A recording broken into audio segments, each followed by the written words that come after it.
I'd like to tell you a story about death and architecture. 100 years ago, we tended to die of infectious diseases like pneumonia, that if they took hold would take us away quite quickly. We tended to die at home, in our own beds, looked after by family, although that was the default option because a lot of people lacked access to medical care.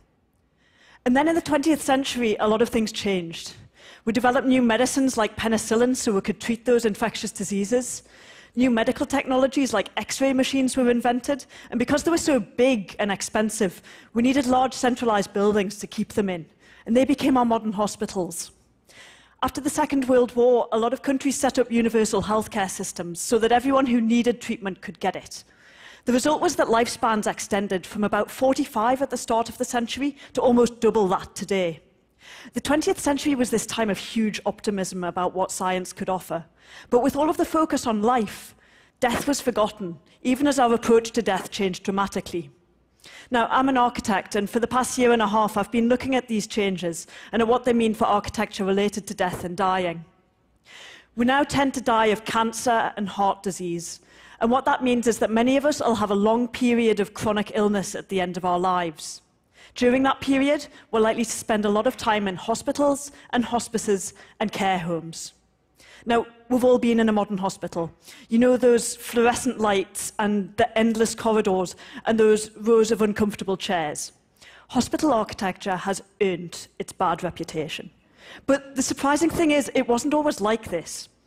This is L'Ospedale degli Innocenti, built in 1419 by Brunelleschi, who was one of the most famous and influential architects of his time. And when I look at this building and then think about hospitals today, what amazes me is this building's ambition. It's just a really great building. It has these courtyards in the middle so that all of the rooms have daylight and fresh air. And the rooms are big and they have high ceilings, so they just feel more comfortable to be in. And it's also beautiful. Somehow, we've forgotten that that's even possible for a hospital. Now, if we want better buildings for dying, then we have to talk about it. But because we find the subject of death uncomfortable, we don't talk about it, and we don't question how we as a society approach death. One of the things that surprised me most in my research, though, is how changeable attitudes actually are. This is the first crematorium in the UK, which was built in Woking in the 1870s. And when this was first built, there were protests in the local village. Cremation wasn't socially acceptable, and 99.8% of people got buried. And yet, only 100 years later, 3/4 of us get cremated. People are actually really open to changing things if they're given the chance to talk about them. So this conversation about death and architecture was what I wanted to start when I did my first exhibition on it in Venice in June, which was called Death in Venice. And it was designed to be quite playful so that people would literally engage with it. This is one of our exhibits, which is an interactive map of London that shows just how much of the real estate in the city is given over to death and dying. And as you wave your hand across the map, the name of that piece of real estate, the building or cemetery, is revealed.